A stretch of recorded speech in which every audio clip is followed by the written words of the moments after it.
लाशों की बारिश और एक माँ बाप का बदला। एक जंगल में एक शेर राजा होता है। वो शेर राजा अपने जंगल में बहुत ही मशहूर होता है। सारे जंगली जानवर अपने राजा को बहुत मान सम्मान देते हैं और उसके हर डिसीजन पे हमेशा पालन करते हैं। एक दिन शेर राजा बहुत ही लंबे टाइम से उसके कोई बच्चा नहीं हो रहा होता, तो उसको लेके वह बहुत ही परेशान होता है। बहुत दिनों के बाद उसको एक प्यारा सा राजकुमार पैदा होता है। सारे डॉक्टर आके उसे बोलते हैं, मुबारक हो शेर राजा जी, आपकी पत्नी को राजकुमार पैदा हुआ है, लेकिन एक दुखद समाचार भी है। तो बोलता है, शेर राजा बोलता है, क्या दुखद समाचार है? तो बोलती, अरे आपका बच्चा और बेबी सुरक्षित है, लेकिन दिक्कत यह है कि आपके बच्चे की आंखों की रोशनी नहीं है, वह देख नहीं सकता। जैसे ही शेर ये बात सुनता है, वह तो सदमे में ही चला जाता है।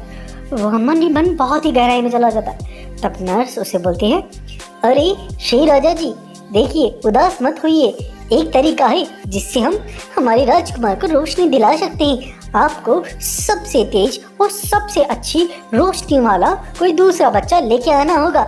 उसकी रोशनी को हम इसमें ट्रांसफर कर देंगे, तब हमारा ये शेर राजा रोशनी पाने से देख पाएगा। तब शेर सोचता है, अच्छा ऐसा है तो मैं अपने सभी जानवरों को आदेश देता हूँ अभी। तब शेर राजा जंगल में ये आदेश देता है। वो बोलता है, देखो मेरी प्रजा, सुनो, तुम सबको कोई ना कोई एक बहुत ही सुंदर और बहुत ही चमकीली आंखों वाला एक बच्चा लेके आना है। वो आएगा तो उसकी आंखें मेरे बच्चे में ट्रांसफर कर देंगे, तो वह देख पाएगा। तुम्हारा राजकुमार ये देख पाएगा। तुम्हारा राजकुमार अगर आंखों वाला रहेगा तभी ये जंगल सुरक्षित रहेगा, नहीं तो तुम्हारा जंगल कभी सुरक्षित नहीं रहेगा। तब सारे जंगली जानवर इस चीज़ को लेके बातें करते हैं। तो वो बोलते हैं, अरे हाँ, हमें हमारे राजा के लिए इतना तो करना ही पड़ेगा। हमारे राजकुमार को अंधा नहीं हो सकते, नहीं तो पड़ोस में बहुत सारे भयंकर दैत्य राक्षस रहते हैं, वह हमारे जंगल पे कभी भी नज़र मार देंगे। अगर हमारा राजा कमज़ोर हुआ तो हमारे जंगल पे अटैक करके हम सबको ख़त्म कर देंगे, इसलिए हमें कुछ ना कुछ तो करना चाहिए। तभी क्या होता है कि जानवरों का एक ग्रुप आपस में मिलके दूर घूमने लग जाता है। वह जगह जगह पे ढूंढता है। वह जाके क्या देखता है कि ओए, इस जंगल में कोई बहुत सारे जानवर रहते हैं, जरूर इस जंगल में कोई बहुत ही सुंदर और चमकीला जानवर बच्चा जरूर होगा। तो वहाँ से गुजरते हुए हिरन से वो लोग बोलते हैं, अरे यहाँ पे कोई चमकीला और बहुत ही तेजस्वी टाइप का कोई जानवर बच्चा है क्या? हमने सुना है वो इस जंगल में है, हमें उसे मिलना है। तब वह लोग बोलते हैं, अरे हाँ है, हमारे जो जंगल की रानी है ना बागिन, उसका बच्चा है, वह बहुत ही सुंदर है, उसकी आंखें बहुत सुंदर है, बहुत ही चमकीली है, आप उससे जाके वहाँ पे मिल के आ सकती हैं। उनकी गुफा उत्तर दिशा की तरफ है। सारे जंगली जानवर इस चीज़ को सुनकर बड़ा ही खुश होते हैं। वो सोचते, अरे वाह, हमको मिल गया शायद जो हमको चाहिए, चलो चलो जल्दी चलो। उसके बाद वह सब लोग वहाँ पे जाते हैं। वह जब देखते हैं गुफा के अंदर एक बागिन होती है और उसका बच्चा होता है। वह बच्चा हकीकत में बहुत सुंदर होता है और बहुत ही चमकीली आंखों वाला होता है। तब वह सब लोग उस बागिन के पास जाके बोलते हैं, अरे बागिन रानी, हम बहुत दूर से आए हैं, क्या हमें एक दिन के लिए आपके यहाँ पे आश्रय मिल सकता है क्या? हम बहुत थके हुए हैं, अगले दिन हम चले जाएंगे। तब वह बागिन बोलती है, अरे क्यों नहीं, तुम यहाँ पे रुक सकते हो मेरी गुफा में, कोई दिक्कत नहीं है, अगले दिन तुम सब लोग चले जाना, यहाँ पे रुक जाइए। तब सब लोग उसकी गुफा में रुक जाते हैं। तभी बागिन बोलती है, अरे मुझे कुछ काम है, मैं जाके आती हूँ। तब वह बागिन वहाँ से चली जाती है। तब सारे जंगली जानवरों की तो मन की जैसे इच्छाएं पूरी हो जाती है। सब बोलते हैं, अरे वाह, ये बागिन चली गई, अब तो इसका बच्चा अकेला है, इसको हम उठा के ले जाते हैं। तब वह सब लोग उसके बच्चे को उठा के वहाँ से ले जाते हैं और वह राजा के पास पहुँचते हैं और राजा को बोलते हैं, अरे राजा जी देखिए, हम लेके आ गए, ये बाघ का बच्चा है, इसकी आंखें बहुत चमकीली हैं, जल्दी से ऑपरेशन थिएटर में लेके चलो। और फिर उस बाघ के बच्चे को वो लोग ऑपरेशन थिएटर में ले जाते हैं और उसकी आंखें वह शेर के बच्चे में डाल देते हैं। और उसके बाद शेर को का बच्चा जब आंखें खोलता है तो उसकी तो रोशनी आ जाती है। वो बोलता है माँ माँ मुझे सब दिख रहा है, पापा पापा मुझे सब दिख रहा है, मैं बहुत अच्छा हो गया हूँ। तब वह बाघ का बच्चा तो अंधा हो चुका था और उस ऑपरेशन में वह बहुत ही कमज़ोर हो चुका होता है, उसकी तो आंखें भी जा चुकी होती है। तभी एक घोड़ा उसे अपने पीठ पे बैठा के उस शेरनी के जंगल में जाके उसकी गुफा के पास फेंक के आ जाता है। तब कुछ देर बाद जब शेरनी अपनी गुफा में पहुंचते हैं तो उसे कोई नहीं मिलता। तब वो सोचती अरे मेरा बच्चा कहाँ गया, मेरा बच्चा कहाँ गया, अरे बाकी के जानवर भी नहीं है, मेरा बच्चा हो सकता है इधर उधर खेल रहा होगा। अपने बच्चे को ढूंढती रहती है। तभी उसे अपना बच्चा एक जगह पे पड़ा हुआ मिलता है। वह खून के अंदर सहना हुआ होता है और उसकी आंखें भी बड़ी ही निकाली हुई होती है। तो वह बोलती है अरे उन दुष्ट ने मेरे बच्चे को इस तरह से कर दिया, उन्होंने मेरे बच्चे को मार दिया, इसकी आंखें निकाल दी। नहीं नहीं ये नहीं हो सकता, मेरी जिंदगी का यही तो सहारा था, अब मैं क्या करूँगी, नहीं मैं नहीं छोड़ूंगी उनको, नहीं छोड़ूंगी उनको। इस तरह से बाघिन को बहुत गुस्सा आता है। बाघिन की इस तरह की कराहना सुन के वहाँ पे एक डायनासोर गुजर रहा होता है। वह डायनासोर उड़ने वाला डायनासोर होता है और उसको मुंह से आग निकलती होती है। वह जैसे ही बाघिन की करना और आवाज़ सुनता है तब वह उस बाघिन के पास आता है। वह उसको बोलता है अरे ओ बाघिन क्या हुआ, तुम इतना क्यों रो रही हो। तब वह बाघिन उसको सारी बात बताती है। तब वह जो डायनासोर होता है वह बोलता है अरे ओ बाघिन, तुम्हारा जो पति थे वो मेरे बहुत अच्छे मित्र थे, हम दोनों में बहुत अच्छी दोस्ती थी। अब तुम्हारे इस बच्चे का बदला प्रतिशोध मैं लेके ही रहूँगा। उस जंगल को मैं बर्बाद कर दूंगा, उस जंगल में मैं शवों की बारिश कर दूंगा।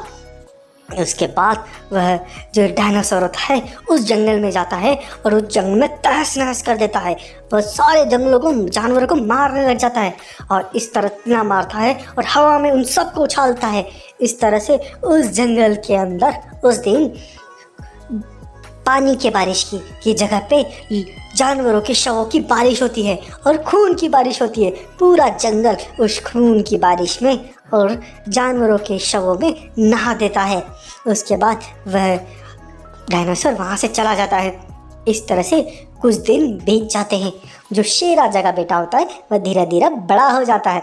वह बड़ा होने के बाद वह अपने माता पिता को बोलता है अरे मम्मी पापा मैं थोड़ा घूम के आता हूँ, मैं जाऊँ। तो बोलते हैं हाँ हाँ बेटा तुम बड़े हो चुके हो, तुम जाओ। तब वह घूमता घूमता जंगल में घूम रहा होता है। तभी उसे एक बाघिन दिखाई देती है जो बहुत ही उदास बैठी होती है। तब वह उस बाघिन के पास जाता है और उसको बोलता है अरे ओ बाघिन रानी आप क्यों इतनी उदास हो, क्या हुआ। तब बाघिन बोलती है अरे बेटा बहुत सालों पहले मेरा बच्चा था, मेरी ज़िंदगी का आखिरी सहारा, उसको कुछ जानवरों ने उठा के ले गए, उसके बाद उसको मार दिया, मेरा तो ज़िंदगी में कुछ ही नहीं बचा। तब उस शेर को उस बाघिन पे बहुत दया आती है। साथ में बाघिन बोलती है अरे बेटा तुम्हारी आंखें बिल्कुल मेरे बच्चे जैसी है, तुमने मुझे देख के मुझे थोड़ा बहुत सुकून मिला है, तुम बिल्कुल मेरे बच्चे जैसे हो। ये बात सुन के वो शेर का बच्चा उस बाघिन को अपनी जगह पे लेके आ रहा होता है। जैसे ही वो दोनों आ रहे होते हैं जंगल में तभी उस बाघिन को घोड़ा दिखाई देता है। वह उसको देख के तो पागल हो जाती है, वह उसके पीछे भागती है। लेकिन घोड़ा भागता भागता जंगल के घने जगह पे घुस जाता है, छुप जाता है। तब वो बाघिन वहाँ पे जोर से दहाड़े लगाती है। तभी वहाँ पे भालू आता है और भालू बोलता है अरे ओ बाघिन रानी क्या हुआ, आप क्यों इतना दुखी और इतना क्यों चिल्ला रही हो। तब बाघिन रानी उसे सारी बात बताती है। आगे बोलती है अरे कई सालों पहले मेरा बच्चा था जिसकी आंखों की रोशनी इस घोड़े ने लेकर गया था, इसी ने मेरे बच्चे को मारा, उसकी आंखों की रोशनी निकाल दी। तब वो भालू बोलता है अच्छा तो वो बेटा आपका था, देखो उस टाइम पे राजा का बेटा पैदा हुआ था, वो आंखों से अंधा था, उसकी रोशनी के लिए ही तुम्हारा बच्चा लाया गया था, उसकी आंखों से उसको दिया गया था। अभी ये जो शेर है ये वही बच्चा है, इसके पास आपके बच्चों की आंखें इसी के पास है, इसी की वजह से आपका बच्चा मरा है। तब आगे तो पागल हो जाती है, वो तो खून सवार हो जाता है उसकी आंखों पे। फिर उस शेर पे के बच्चे पर अटैक कर देती है और उसको मार देती है और उसकी लाश को लेके वह शेर राजा के पास जाती है और उसके पास उसकी लाश को फेंकती है और उसको बोलती है ये लो मेरा प्रतिशोध आज पूरा हुआ, तुमने मेरे बच्चे को मार के अपने बच्चे की आंखें दी थी, आज मैंने तुम्हारे बच्चे को मार दिया। ये एक माँ का रोष था, माँ का क्रोध था, माँ का प्रतिशोध था जो आज पूरा हुआ है। तब वह शेर बोलता है अरे ये क्या किया तुमने, मेरा यह आखिरी वारिस था, तुमने इसको मार दिया, तुम्हारा बच्चा तो पहले ही चला गया था, ठीक है, उसके लिए हमने गलती की, लेकिन इसका मतलब ये नहीं कि तुम मेरे बच्चे को मार दो। तुमने ये बहुत किया बागिन, तुमने ऐसा नहीं करना चाहिए था। तभी बागिन बोलती है, हाँ मैं तुम्हारी जैसी निर्दयी और निर्लज नहीं हूँ। किसी तू अपने बच्चे को बचाने के लिए दूसरे के बच्चे की जिंदगी नहीं ले सकती। ये तो केवल एक पुतला है जिसको मैंने खून से सन के तुम्हारे पास लेके आई हूँ। तुम्हारा बच्चा जिंदा है, आ जाओ शेर प्रिंस। तभी वहाँ पे वह शेर आ जाता है और वह बागिन बोलती है, इसकी आंखें बिल्कुल मेरे बच्चे जैसी है, इसलिए मुझे ये अपने बच्चा जैसा लग रहा है। इसको मैं कभी नहीं मार सकती, लेकिन तुम लोगों ने जो पाप किया वो बहुत बुरा किया। तब बाकी सब जंगली जानवर बोलते हैं, हाँ हमने बहुत पाप किया, लेकिन उसकी सज़ा हमें मिली है। हमारे जंगल की आधी जनसंख्या तो वो डायनासोर ने ख़त्म कर दी थी। तब वह बागिन बोलती है, हाँ वह मेरे पति का बहुत अच्छा दोस्त था, उसी ने तुम सबसे प्रतिशोध लिया है। ठीक है, अब जो हो गया उसे भूल जाते हैं, अब आगे ज़िंदगी ठीक से जीते हैं। और याद रखना, कभी किसी बच्चे के साथ इस तरह का व्यवहार नहीं करना। इस तरह से वह बागिन उस जंगल में उस शेर बच्चे के साथ रहने लग जाती है। इस तरह से इस कहानी का होता है अंत। शेयर कीजिए और सब्सक्राइब करिए।